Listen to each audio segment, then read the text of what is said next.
ಇಷ್ಟೊಂದು ವಿಚಾರ ಮಾಡ್ತೀವಿ ತಲೆ ಕೆಡಿಸ್ಕೊಂತ ಇದೀರಲ್ರಿ. ಅದಲ್ಲದೆ ಅಂದು ಮಣ್ಣ ಮಾಡಿ ತಪ್ಪಿ ನಾನೇ ತಲೆ ಕೆಡಿಸ್ಕೊಂಡಿರ, ನೀವೇ ಕೆಟ್ಟಂತ ತಿಳಿಸ್ಕೊಡ್ತಾರ. ಹೋಗ್ಲಿ ಬಿಡಿ, ಈಗ ಆಗಿದ್ದಾದ್ರೆ ನಿಮಗೆ ತೊಂದರೆ ಏನಾಗಿದೆ?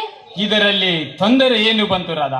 ಅಣ್ಣ ತಮ್ಮರ ಮಧ್ಯದಲ್ಲಿ ಮಮತೆಯ ಗೋಡೆ ಕುಸಿದು ಬಿದ್ದಾಗ ಮತ್ತೆ ಆ ಗೋಡೆ ಸೃಷ್ಟಿಸಲು ಬಲು ಕಷ್ಟ. ಆದರೂ ನನ್ನ ಅಣ್ಣ ಇಂಥ ಹೀನ ಕೆಲಸಕ್ಕೆ ಕೈ ಹಾಕುವನಲ್ಲ. ಅಂದೇಕೋ ಅವನ ತಲೆಯಲ್ಲಿ ಅಂತ ದುರ್ವಿಚಾರ ಲಭಿಸಿತು ನನಗೊಂದೂ ತಿಳಿಯದು. ಒಂದು ರೀತಿಯಿಂದ ತಿಳಿದು ನೋಡಿದರೆ ಇದೊಂದು ಮಾಯಾ ಜಗತ್ತಲ್ಲವೇ ರಾಧಾ? ಏನ್ರಿ ನಿಮ್ಗೆ ಸ್ವಲ್ಪ ಕೆಟ್ಟಿದೇನೋ? ಇದು ಮಾಯಾ ಜಗತ್ತು ಅಂತೀರಾ?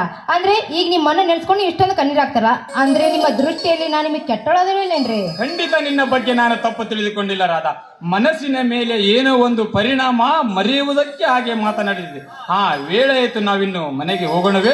ಏನ್ರಿ ಈ ನಿಮ್ಮ ಮುದ್ದಾದ ಮುಖದಲ್ಲಿ ಸ್ವಲ್ಪ ಕುಂಚು ಕೂಡ ನಗ್ತಾ ಇಲ್ಲ, ಅದೇನಾಗಿದೆ ಅಂತ ಹೇಳಬಾರದೆ ನೀವು? ರಾಧಾ, ಈ ಮನಸ್ಸೆಂಬ ಬಳ್ಳಿಯಲ್ಲಿ ಬಿಟ್ಟ ಕಾಯಿ ಒಂದು ಬಲಿತು ಒಂದು ಕೊಳೆತರೆ ಆ ಬಳ್ಳಿಗಾದ ಕಷ್ಟ ನೀರಾಕಿ ಸಲುವ ಮಾಲೀಕನಿಗೆ ಗೊತ್ತಾಗಬೇಕು. ಆ ಬಳ್ಳಿ ನೋವು ಕೊಳೆತ ಕಾಯಿಯನ್ನು ಕಿತ್ತು ನೆಲಕ್ಕೆಸೆದರೆ ಆ ಬಳ್ಳಿ ಅಳುತ್ತಾ ಹೇಳುತ್ತಿತ್ತು, ನೀನು ಕೂಡ ಬಲಿತುಕೊಂಡಿದ್ದರೆ ಬಲ್ಲವರು ನಿನ್ನನ್ನು ಕೊಂಡುಕೊಳ್ಳುತ್ತಿದ್ದರೆಂದು. ಓಹೋ, ಎಂತ ಅನರ್ಥದ ಮಾತು ಹೇಳಿದ್ರಿ ನೀವು.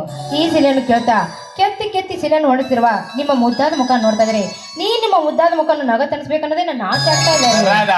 ಅದೋ ಅಲ್ಲಿ ನೋಡು, ಮುಗಿಲೆತ್ತರ ಬೆಳೆದು ನಿಂತು ಮುಗಿಲಿಗೆ ಬಾ ಎಂದು ಸ್ವಾಗತ ಬಯಸುವ ಆ ತೆಂಗು ಮಾವುಗಳ ತೋಪು.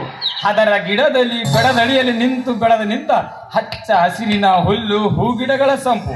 ಇಂಥ ಬೃಂದಾವನದಲ್ಲಿ ಎಂತ ಕಷ್ಟವಿದ್ದರೂ ಮರೆತು ಪ್ರಿಯತಮೆ ನಪ್ಪಿ ಮುದ್ದಾಡಬೇಕನ್ನಿಸುತ್ತಿದೆ ಅಲ್ಲವೇ?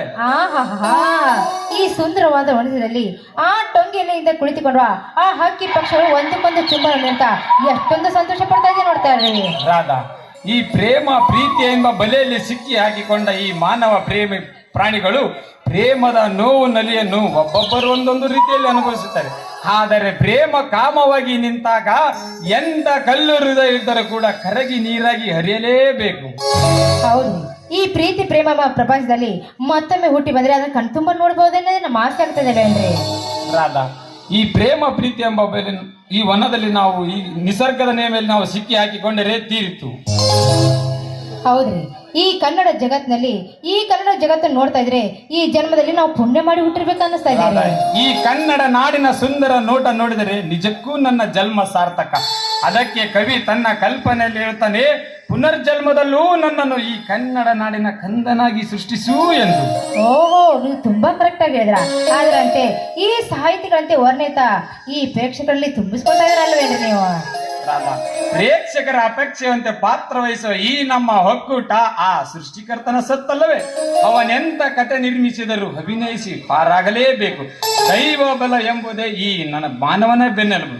ರಾಧಾ, ನೀ ಒಟ್ಟ ರೇಷ್ಮೆಗಿಂತ ನಿನ್ನ ಮೈ ನುಡುಕು, ಬೆಟ್ಟ ದರಗಳಿಗಿಂತ ನಿನ್ನ ನುಡಿಯಿಂಪು, ಆಯಾಗಿ ಆಡಿ ತಣಿಸು ಈ ನನ್ನ ಮನವನ್ನು.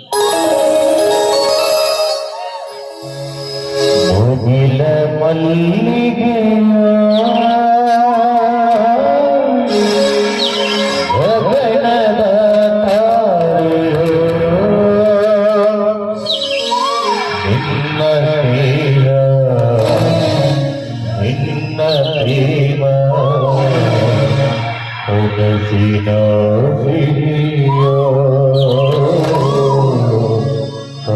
Sina Siri